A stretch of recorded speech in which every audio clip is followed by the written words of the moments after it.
va parler un peu des parents qui aiment frapper leur enfant en fait. On n'oublie pas, les parents n'oublient pas que à quel point ça affecte en fait, ça détruit l'enfant en fait. Donc, le fait de frapper l'enfant, c'est pas quelque chose de bien en fait. Pourquoi vous frappez votre enfant? Pourquoi vous le frappez? Moi, je vais vous raconter quelque chose que moi-même j'ai vécu dans mon enfance. Dans mon enfance, tout ce que j'ai vécu, j'étais à l'âge de 3 ans. À partir de l'âge de 3 ans, tout ce que j'ai vécu, j'en ai encore avec mon souvenir. Et donc, ça fait que les gens qui sont mal comportés envers moi, les gens qui me frappaient à tout temps, jusqu'aujourd'hui, ça y est de ma mémoire. Et pour faire quelque chose, quand j'ai grandi, ces gens-là ont peut-être besoin de l'aide. Tellement ça me donne pas la force de leur faire du bien, de leur venir en aide, au fait. Je ne vais pas dire que j'ai des moyens ou j'ai beaucoup d'argent aujourd'hui, non. De venir en aide pour faire quelque chose, quoi. Je peux pas, au fait. Parfois, on m'appelle au téléphone, non, un tel est malade. Mais déjà, à mon âge de 3 ans, déjà, je sais déjà que la personne, tout ce que la personne a fait pour moi. Donc, ça m'a fait mal. La personne me frappait, la personne se comportait mal envers moi à l'âge de 3 ans. En tout cas, ça ne va pas le faire. Je ne vais pas me rendre là-bas. Malgré que la personne est malade, la personne a besoin d'aide financière ou quoi, morale et tout. En tout cas, moi, je ne vais pas. Ça me donne un peu de la fatigue, de la lourdeur. Et si je veux bien, je vais. Si je ne veux pas bien, je ne vais pas. Donc, je me rappelle de tout autour. Le souvenir, j'ai un gros souvenir de mon père. Donc, mon père est décédé, moi j'avais 8 ans. Moi j'avais 8 ans, mais je me rappelle comment est-ce que mon père se comportait envers moi. Donc, s'il était encore vivant jusqu'aujourd'hui, je ne sais pas, il serait peut-être le père le plus heureux du monde. Mon père, il me prenait, il me mettait au cou là. Vous savez, il avait au cou. L'histoire de mettre les enfants sur le cou là. Mon père me mettait comme ça là. Donc on se promenait. J'étais tellement heureuse avec mon père en fait. Donc, il m'a même donné un surnom. Moi je m'appelle Maggie. Mais lui il avait ajouté Maggie le soleil. Ça m'a marqué dès l'âge de 3 ans là. Tout ce qui se passait à partir de 3 ans là est dans ma tête jusqu'aujourd'hui. Je suis dans la trentaine. Là je suis à 30 ans. J'ai ça dans ma tête. Ça part pas. Donc, toi, le père, tout ce que tu sois un parent, que tu sois maman, papa, tout ce que tu fais à ton fils, à ta fille, ça va rester gravé dans sa tête, ça va rester gravé dans sa mémoire. Moi qui vous parle, j'avais 3 ans, tout ce qui s'est passé à l'âge de 3 ans, jusqu'à ce que j'ai grandi, ça y est dans ma tête. Tous ceux qui sont mal comportés envers moi, je les connais, je sais ce qu'ils ont fait. Tous ceux qui sont bien comportés envers moi, je les connais, le nom de tout. Donc, il faut arrêter de frapper vos enfants. Parfois, les parents, ils reviennent du boulot, de leur cherchement, ils rentrent comme ça là, avec leurs problèmes de la tête, ils viennent verser ça sur leur enfant. Ça ne marche pas, ça ne passe pas. Et on va voir aujourd'hui les enfants, une petite fille, un petit garçon de, je ne sais pas, n'importe quel âge, il va à l'école, il a beaucoup de problèmes de la tête comme une grande personne. Il a beaucoup de problèmes. On oublie que nos enfants aussi, ils ont une vie aussi. Quand ils partent à l'école, là-bas, ils ont des amis et tout. Vous savez, entre les amis, des relations, ils ont aussi, parfois c'est des problèmes aussi, parfois c'est des ennemis, comme on le disait dans le temps, quand on était sur le bord de l'école, il y a des ennemis là, machin, et puis ça leur fait un peu mal. Il arrive à la maison, c'est les mêmes problèmes, papa et maman, ils sont là sur lui, donc c'est compliqué. C'est compliqué. Tout ce que tu fais pour ton fils, pour ta fille aujourd'hui là, ça va rester gravé dans sa tête. On dit toujours, ma maman me dit toujours, Maggie, tu sais, quand l'enfant est encore petit, les problèmes sont petits. Quand l'enfant grandit, les problèmes grandissent au fur et à mesure. Donc, on ne se fatigue pas pour éduquer nos enfants, on ne se fatigue pas. Tu ne peux pas dire non, parce que l'enfant là, l'enfant aussi, il me prend trop la tête, elle me prend trop la tête, quand je dis ceci, elle ne fait pas. C'est la manière de parler aussi à l'enfant. Quand tu parles mal, tu ne sais même pas comment parler et comment parler. Et il faut quand même savoir comment s'adresser. Nous, on dit que nous, les parents, sommes les premiers dieux de nos enfants. Mais nous, on se comporte mal, les enfants ont mené des problèmes. Aujourd'hui, là, les enfants menent des problèmes comme les grandes personnes. Oh, c'est pas normal. Un enfant ne peut pas commencer à son âge à commencer à gérer des problèmes. À la maison, l'enfant a des problèmes. Il arrive à l'école, là-bas aussi, il y a des problèmes aussi. Voilà pourquoi on voit des petits comme ça, on voit des petits là, à partir de 20 ans, 18 ans, ils font les AVC. Un petit enfant fait des AVC. Ça veut dire quoi tout ça là?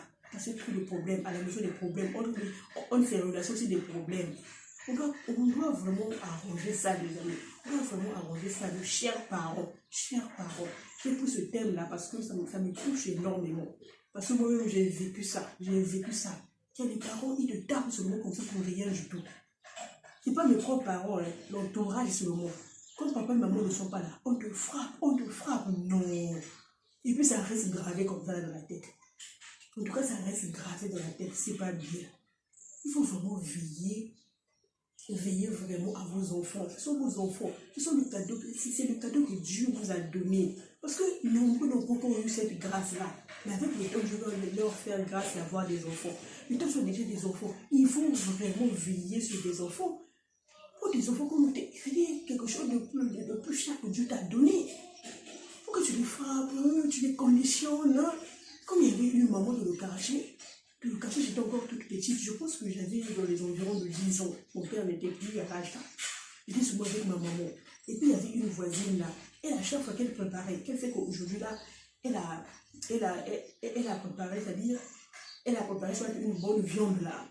Parce que c'était un peu des familles un peu démunies quoi, au fait. Donc, il y avait des jours où ils ne mangeaient pas bien, mais les jours où la maman, elle a eu de la bonne viande là.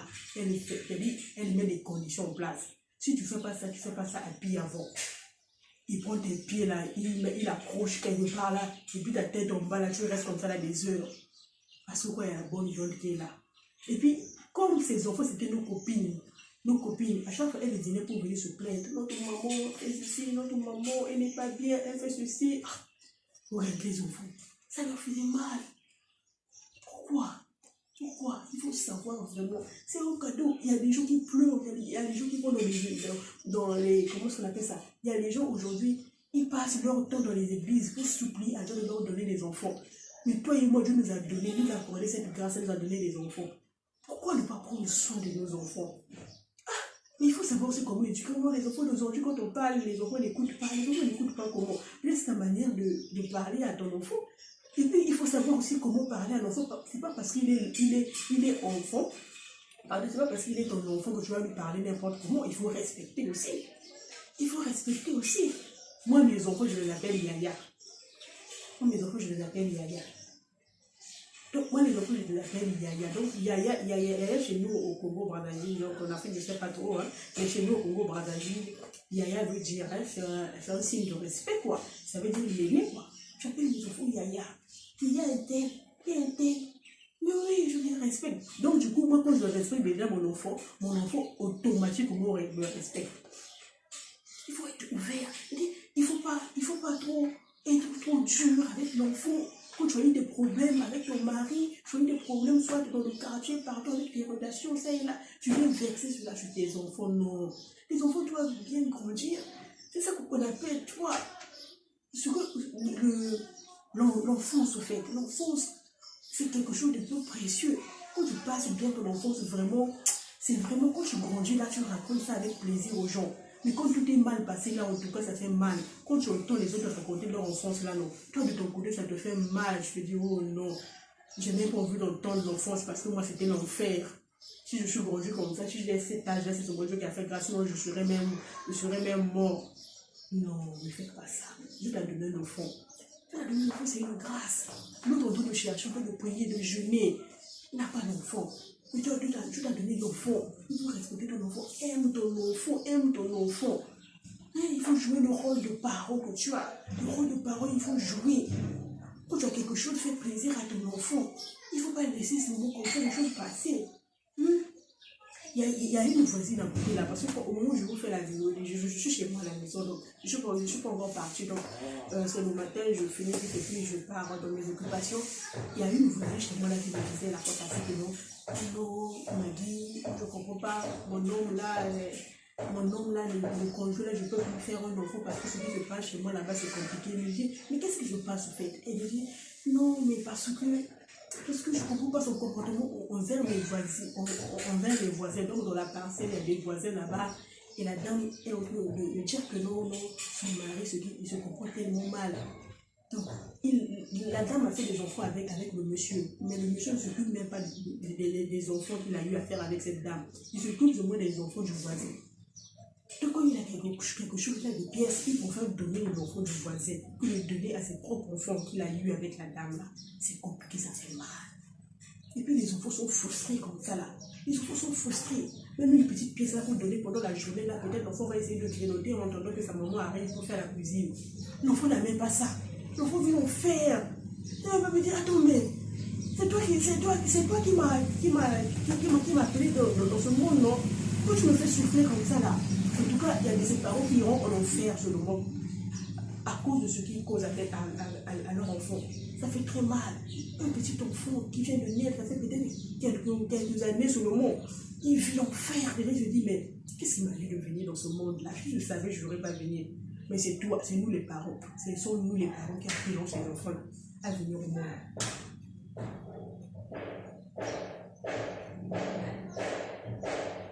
Nous, on appelle les enfants à venir au monde. Mais on n'arrive pas à prendre les responsabilités. C'est pas bien. C'est pas bien. Aujourd'hui, quand tu vas vieillir, je vous dis les amis, moi je vous dis les amis, j'ai des parents. J'ai des parents dont je ne vais pas citer les noms, je les aime. Mais quand j'imagine ce que j'ai vécu dans mon enfance, ce que j'ai vécu, non, je n'ai même pas le courage de mettre pied. Je n'ai même pas le courage parce que ça fait mal. Non, ça fait mal, je les aime. Non, je les aime beaucoup, mais ça me fait mal. Ça me rappelle l'enfance, ce que j'ai vécu. Quand tu fais mal aux enfants de l'autre, c'est pas bien. Tu fais l'enfer. L'enfant de l'autre en train de vivre l'enfer. Tu fais vivre l'enfer à l'enfant de l'autre. Même tes propres enfants, si tu fais vivre l'enfer à tes propres enfants, c'est pas bien. Tu vas te frapper. C'est pas bien. Vraiment, s'il y avait possibilité que Dieu donne des enfants à ceux qui cherchent des enfants, il y a des gens qui prient jour et nuit, nuit et jour, ne dorment même pas pour jeûner pour avoir les enfants. Mais nous qui avons des enfants aujourd'hui, comment est-ce qu'on se comporte dans les enfants? L'enfant va à l'école pour aller composer. Tu vois, l'enfant a échoué. L'enfant a échoué à l'école, je ne sais pas pourquoi, parce que l'enfant est traumatisé. Les parents se comportent mal. Parfois l'enfant voit papa et maman se battre. Papa et maman se comporter mal. Non, c'est dur, ça fait très mal. Ça fait très mal. On oublie les liens, nous comme ça, nous de la tête comme ça, tout ce qui se passe. S'il y a des mamans, s'il y a des vieilles qui nous entendent, à nos mamans, quoi. Vraiment, ça fait très mal de voir ta maman et ton papa en train de se battre. Ça fait très mal. Moi aussi, je me rappelle une fois, parce que dans le couple, il n'y a pas eu de problème de mon père. Moi, je me rappelle une fois dans mon enfance, mon papa et ma maman avaient contradiction. À un moment donné, je vois comme ça, le papa, maman, il était en bas, papa, il était en haut. Tellement papa, il était plus fort que maman. À un moment donné, jusqu'aujourd'hui, les amis, j'avais peut-être 4 ans, je n'oublie pas ça. Vous voyez l'impact que ça fait sur les enfants. Je n'oublie pas ça. Mais malgré mon père m'aimait beaucoup. Mon père m'aimait. Il a arrivé jusqu'à me donner un prénom. Mon prénom, au fait, un sobriquet, quoi. Moi, je m'appelle Maggie. Moi, mon Maggie, il a ajouté le soleil. Il m'appelait Maggie le soleil. Non. Mais en tout cas, l'amour, j'ai vécu ça. Quand tu as quelque chose, fais plaisir à tes enfants. C'est quelque chose de plus précieux que Dieu t'a donné. Voir quelque chose que toi tu as porté dans ton ventre comme ça, là, se lever, grandir comme ça, là. C'est pas toi, mais c'est Dieu qui a fait. Pourquoi tu veux faire souffrir cette chose-là? Pourquoi tu veux faire souffrir cette chose-là? Il y a même pire des parents. Quelque chose qu'il a porté dans le ventre. Ou bien le parent, quelque chose qu'il a donné, comme les papas. Il a donné sa semence comme ça, il voit sa semence grandir comme ça, là. Mais il met encore la sorcellerie dedans. Non, mais c'est dur. Et c'est plus fort même, on ne comprend pas ce qui arrive en fait. Aujourd'hui en tout cas, je viens du côté des enfants. Non, il faut faire quelque chose pour nos enfants. Les enfants ne doivent pas souffrir. Les enfants ne doivent pas souffrir. Les enfants doivent se sentir en sécurité à côté de leurs parents. À côté de nous, les enfants doivent se sentir en sécurité. Quand papa est là, maman est là, l'enfant se sent en sécurité en fait. Du coup, un jour, vous ne serez plus là, Dieu va vous appeler, mais l'enfant, ça va rester dans sa mémoire gravée. Ça reste dans sa mémoire gravée, et l'enfant va grandir comme ça. Et puis, ça fera du bien. Une fois, il sera quelque part les gens en train de parler sur l'enfance et tout. Ça va lui rappeler, c'est des bons souvenirs de la vie. Ça va lui rappeler des grandes choses. Il va dire, oh oui, j'ai vécu vraiment l'enfance, pour moi, c'était waouh. C'est ça la vie. Pourquoi tu veux me compliquer les choses? Les gens veulent compliquer les choses, on ne comprend pas. En fait, la vie est très simple. Que tu as l'argent ou pas, la vie est très simple, la vie est belle. On n'a pas dit que pour être le parent le plus heureux, tu dois être millionnaire, milliardaire, non, c'est pas ça. Avec le peu que tu as là, tu peux rendre tes enfants heureux. Tu peux rendre tes enfants heureux, la petite famille heureuse. Il faut revoir ce côté-là.